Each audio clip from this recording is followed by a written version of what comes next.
Katanya terkait dengan bendera One Piece itu, Menko Polkam BG itu memberikan reaksi. Katanya ada ancaman pidana.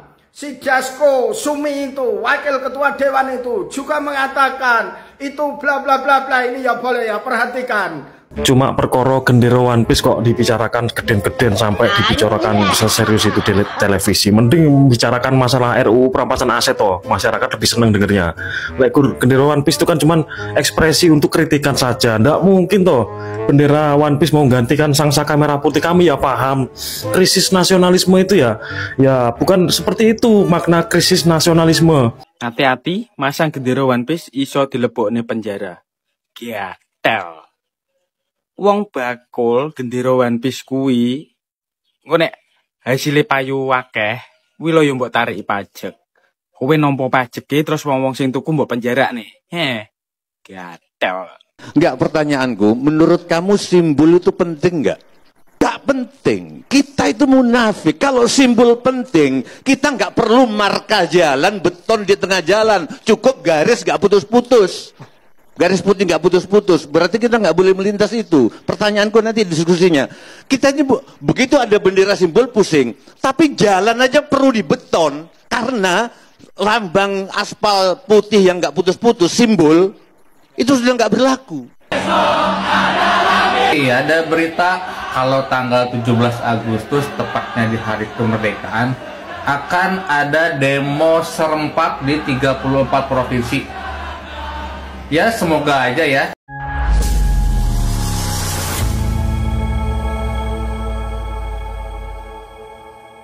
Assalamualaikum warahmatullahi wabarakatuh, saudara-saudaraku sebangsa dan setanah air. Dimanapun kalian berada, semoga kalian selalu dalam kondisi sehat walafiat. Berjumpa lagi dengan saya di Gaspol Update. Kami bukanlah buzzer pihak manapun, kami hanya menyajikan keputusan ada di tangan Anda.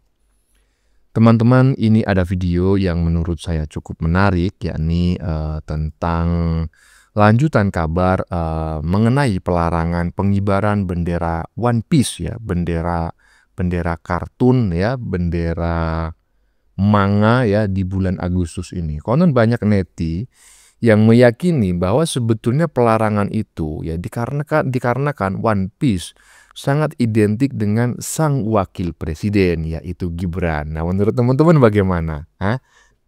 Dan katanya atas dasar takut kalah pamor ya, kalah elektabilitas dan kalah popularitas ya dengan sang wakil presiden, akhirnya pengibaran bendera kartun tersebut dilarang. Beneran nggak sih ya? Apakah dugaan para netizen itu benar? Waduh, saya tidak bisa memberikan jawaban walaupun saya ya ada arah condong-condong ke sana ya kan, tapi sebetulnya saya benar-benar nggak tahu. Yang jelas teman-teman ya, saat ini sudah beredar kabar ya bahwa akan ada gerakan aksi unjuk rasa pada tanggal 17 Agustus mendatang di 34 provinsi di Indonesia. Apakah ini benar ya? Waduh, kok kedengarannya horor sekali ya kan? Kenapa kok horor bang? Demo kan biasa. Iya, tapi kalau demo itu kan nggak boleh diselenggarakan pada hari libur ya kan. Kemudian hari besar nasional, hari besar keagamaan dan lain-lain ya. Demo diperbolehkan, tetapi kan ada aturannya. Nah, kalau ini dilakukan pada tanggal 17 Agustus di 34 provinsi, waduh, ini horor menurut saya ya, kalau memang ini benar. Nah, bagaimanakah videonya dan bagaimanakah respon netizen? Mari kita tonton bersama, kemudian mari kita komentari bersama di bagian akhir video. Ini dia. Iya, ada berita kalau tanggal 17 Agustus tepatnya di hari kemerdekaan akan ada demo serempak di 34 provinsi. Ya, semoga aja ya. Kalau memang isu itu benar, kita doakan demo itu berjalan tidak anarkis, kondusif, dan pemerintah mendengarkan aspirasi keluhan rakyat.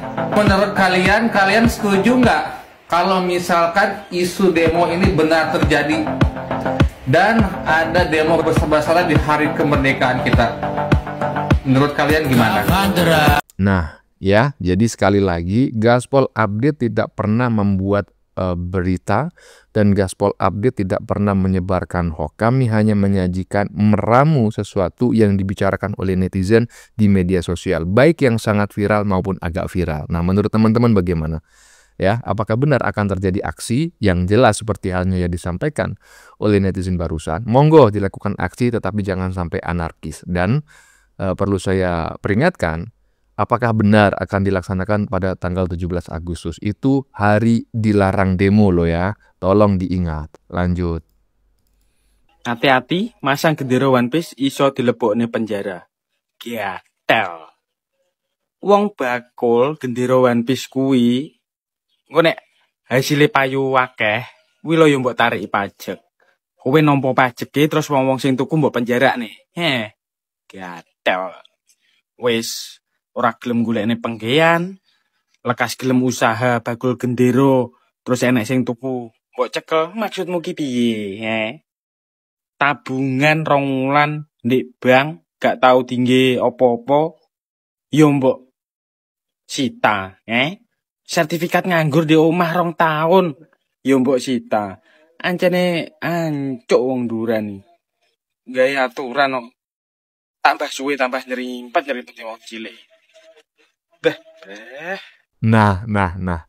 Ya, mudah-mudahan teman-teman walaupun tidak semua berasal dari suku Jawa, saya berharap teman-teman bisa memahami bahasa Jawa yang digunakan oleh netizen barusan ya. Jadi memang paradoks ya, dan jangankan orang cerdas begitu ya. Nggak cerdas, yang penting waras saja mengerti keparadokan pemerintah saat ini, ya kan? Bendera One Piece dilarang berkibar, ya kan? Tetapi tetap boleh dijual.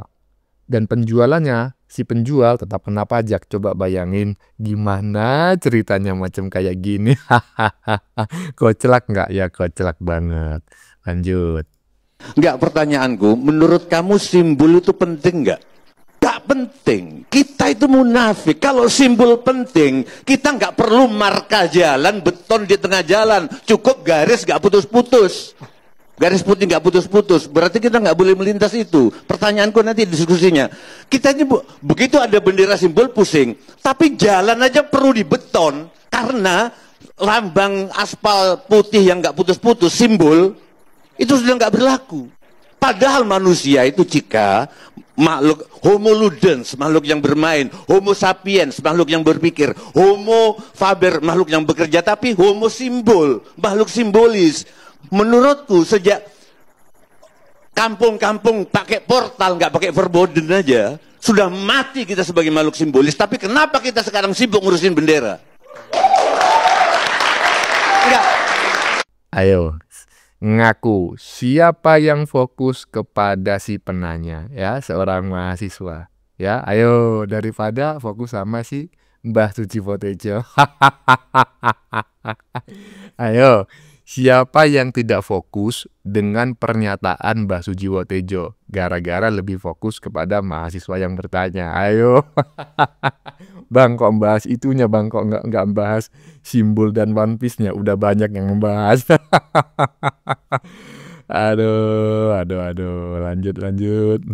Bola GSP, ini ada berita katanya terkait dengan bendera One Piece itu. Menko Polkam BG itu memberikan reaksi. Katanya ada ancaman pidana. Si Dasko Sumi itu, wakil ketua dewan itu juga mengatakan itu bla bla bla bla. Ini ya boleh ya, perhatikan. Komen ya boleh ya. Bola GSP, ini ada Pak BG ini pada masa pemerintahan Jokowi kan jadi kepala BIN, tahu persis bagaimana dulu Jokowi 10 tahun dihujat segitunya. Tenang, lebih dari ngibarkan bendera, Jokowi dihujat, difitnah, direndahkan, dihina sehina-hinanya 10 tahun. Apa pernah Jokowi itu ngancam kepada masyarakat? Bahkan sampai sekarang pun masih berkeliaran ngomongkan raga rupa-ruan. Ini baru berjalan belum setahun sudah main ancam-ancam. Sampai itu kan Menko politik dan keamanan. Pahami dari sisi politiknya, jangan hanya dari sisi keamanannya. Ini Pak BG. Saya yakin sampean paham banget bagaimana dengan suara hati masyarakat. Saya yakin. Lah sekarang sampean jadi Menko Polkam kok ujuk-ujuk langsung kayak ngancam-ngancam ini gimana? Nah, termasuk si Sumi itu. Sama ini kan wakilnya rakyat. Jangan apa-apa langsung statementnya kayak gitu. Masyarakat itu sekarang kan sudah cerdas, masyarakat sudah paham. Yang tahu informasi-informasi sekarang itu tidak hanya kalian yang pejabat. Masyarakat sudah pinter. Sekarang dunia begitu terbukanya akses informasi. Sudahlah, jangan main ancaman-ancaman seperti itu. Coba diperhatikan lagi bagaimana masa pemerintahan Pak Jokowi. 10 tahun Pak Jokowi memimpin. Itu begitunya serangan terhadap pemerintah. Tapi apa Pak Jokowi langsung main ancaman-ancaman kayak gitu? Tapi kan tetap masyarakat yang punya pendapat berbeda diberikan kebebasan untuk berdemokrasi, menyampaikan aspirasi, menyampaikan beberapa pendapatnya terkait dengan kebijakan-kebijakan. Orang seperti sekarang baru bendera aja sudah blingsatan, kepanasan kayak gitu. Terutama Sumi itu. Jangan sumbu pendek banget kamu itu. Kamu kan orang kepercayaannya Prabowo. Kalau sampai kebijakan Prabowo ini nanti amburadul karena tingkahmu, maka orang yang paling bertanggung jawab untuk diseret dalam politik ini adalah Dasko ini nanti. Jangan kalian itu seakan-akan ini kekuasaan itu selamanya. Bukan. Ingat itu Dasko. Ingat itu. Suara rakyat siapa yang akan bisa membendung? Suara masyarakat siapa yang akan bisa menghadang kekuasaanmu, kekuatanmu?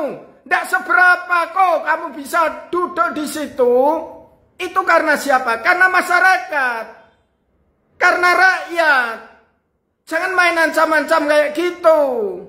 Ini kamu itu pemerintahan belum seberapa. 1 tahun belum genap loh. Sudah mau ngancam-ngancam kayak gitu. Ini zaman sudah berubah. Bukan zaman dulu lagi. Ingatkan itu Prabowo. Ini bukan zaman era mertuanya dulu. Bukan zaman saat Prabowo masih muda dari Danjen Kopassus. Bukan. Sekarang dunia udah lain. Masyarakat begitu memudahnya akses informasi. Berilah kesempatan masyarakat ini untuk mengekspresikan. Kalau memang kebijakan pemerintah itu dirasa tidak pas dengan masyarakat, terus masyarakat bersikap, nggak boleh.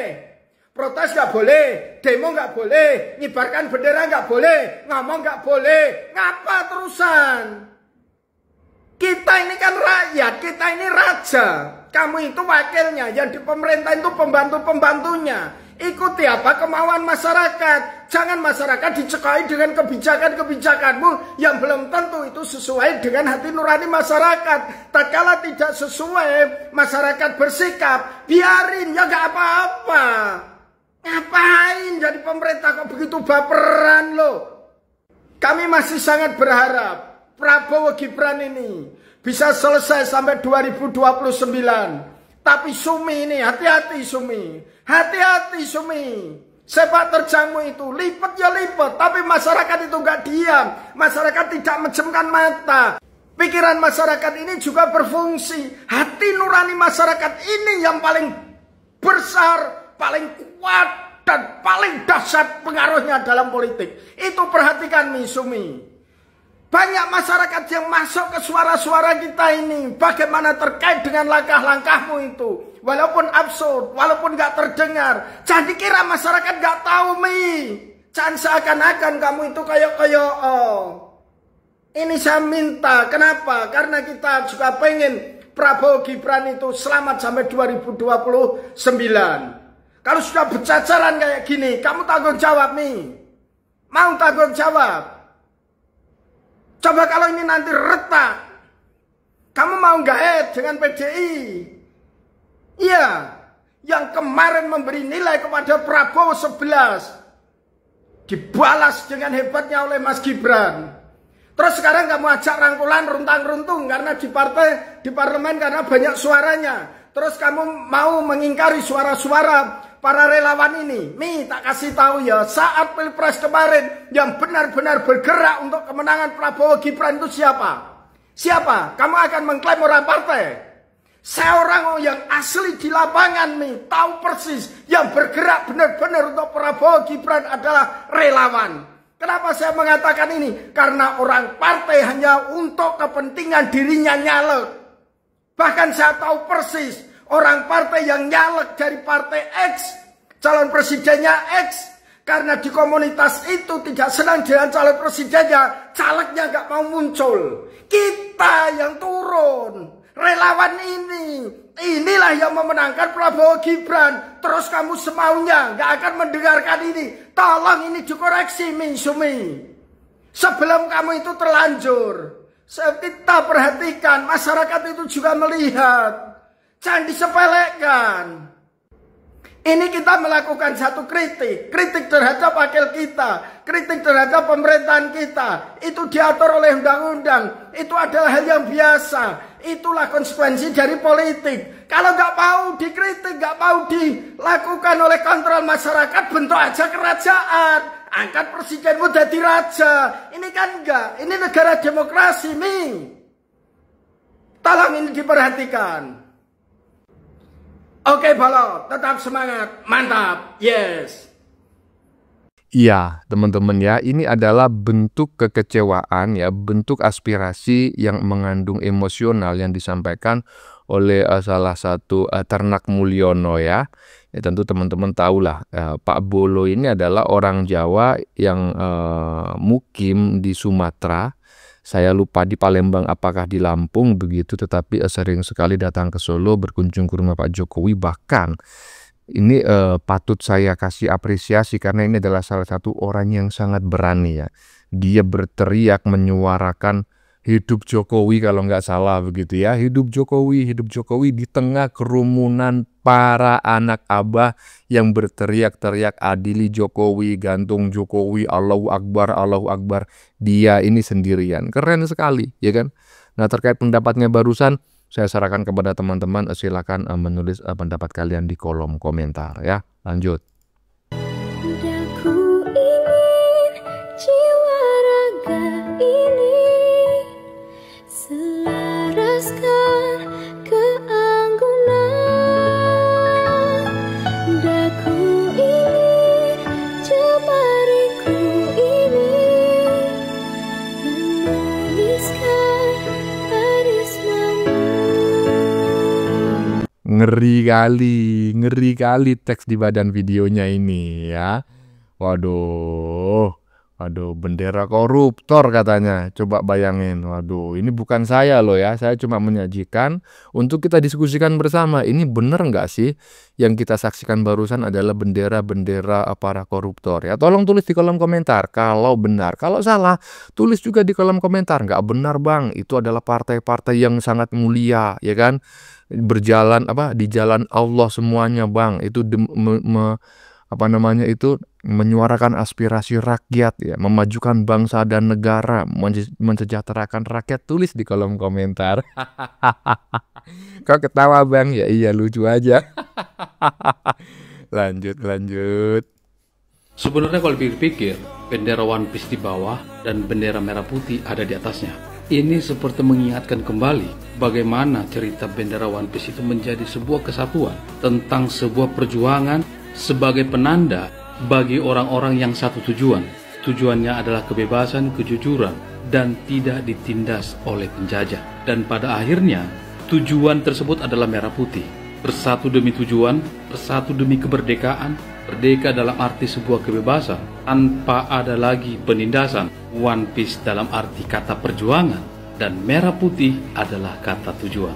Bisa diterima kalau sehat, tapi tidak semua bisa mengartikannya. Lah iya gitu kan One Piece itu ya kan tidak dipasang sejajar. Itu pertama gitu loh. Padahal dalam aturan undang-undang boleh kok bendera negara lain dipasang berjajar ya di tiang yang berbeda, ya kan, boleh, ada aturannya. Boleh juga ya mengibarkan bendera organisasi atau panji-panji organisasi tertentu, partai atau apalah begitu ya, di tiang yang berbeda dengan bendera merah putih, itu sama tinggi, boleh gitu loh. Nah, ini One Piece ya kan, rencananya itu kan tidak dikibarkan di tiang sendiri, melainkan dikibarkan di tiang yang sama dengan bendera merah putih. Cuma posisinya di bawah. Salahnya di mana gitu loh. Kalau memang misalnya dianggap keliru, tunjukkan aturan dan undang-undangnya yang menyebutkan bahwa itu sebuah kesalahan. One Piece ini bukan negara, One Piece juga bukan organisasi, bukan partai gitu loh. Jadi jangan takut kali lah, ya kan? Kelihatan kali kalian ini sedang seperti tantrum begitu ya.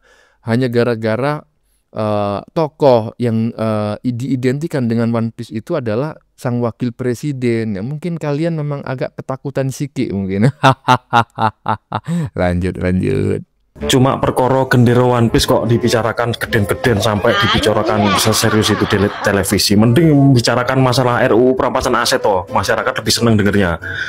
Gendera One Piece itu kan cuman ekspresi untuk kritikan saja. Nggak mungkin toh bendera One Piece mau gantikan sang saka merah putih. Kami ya paham krisis nasionalisme itu ya bukan seperti itu makna krisis nasionalisme. Ya ketika masyarakat memberikan kritikan itu berarti masyarakat cinta loh sama NKRI. Masyarakat tuh nggak mau koruptor itu semakin merajalela. Masyarakat nggak mau hukum kepada koruptor itu lemah gitu loh. Masyarakat tuh maunya Indonesia itu kok Cino. Surongji ya waktu memberantas korupsi di Cina yang waktu tempo itu katanya sangat luar biasa ya, mungkin bisa ngelebihin Indonesia, bisa diselesaikan dengan selesai semua setuntas-tuntasnya ya karena keseriusan pemerintah dalam memberantas yang namanya korupsi. Disiapkan tuh peti mati. Lah ya itu ya kan.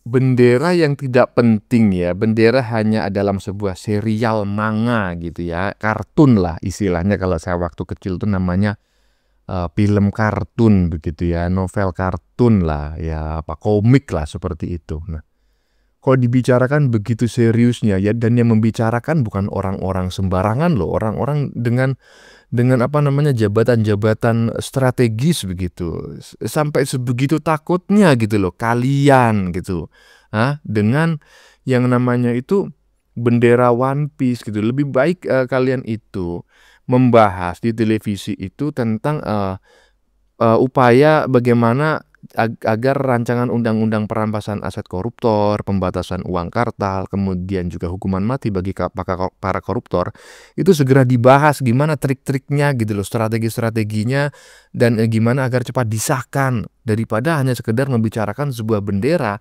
yang masyarakat saja ketika mengibarkan itu nggak ngerti loh maksudnya itu apa, kurang begitu mengerti. Jadi jangan terlalu berlebihan yang katanya nanti ini berpotensi memecah belah ya kan, ancaman bagi persatuan dan kesatuan. Nggak ada deh kayaknya masyarakat yang mengibarkan itu tujuannya seperti itu, nggak ada ya, minimal ini adalah pendapat saya. Kalau dianggap keliru silakan tulis di kolom komentar sebagai sebuah koreksi. Bagaimana menurut kalian? Keputusan ada di tangan Anda. Silakan tulis di kolom komentar baik Anda yang setuju maupun yang tidak setuju dengan isi konten ini. Sebelumnya saya memohon maaf jika dalam penyajian konten ini ada kata-kata yang menyinggung, kurang tepat penggunaannya, atau ada data yang dianggap keliru atau salah. Saya memohon maaf yang sebesar-besarnya. Kita jumpa lagi di lain video. Salam NKRI.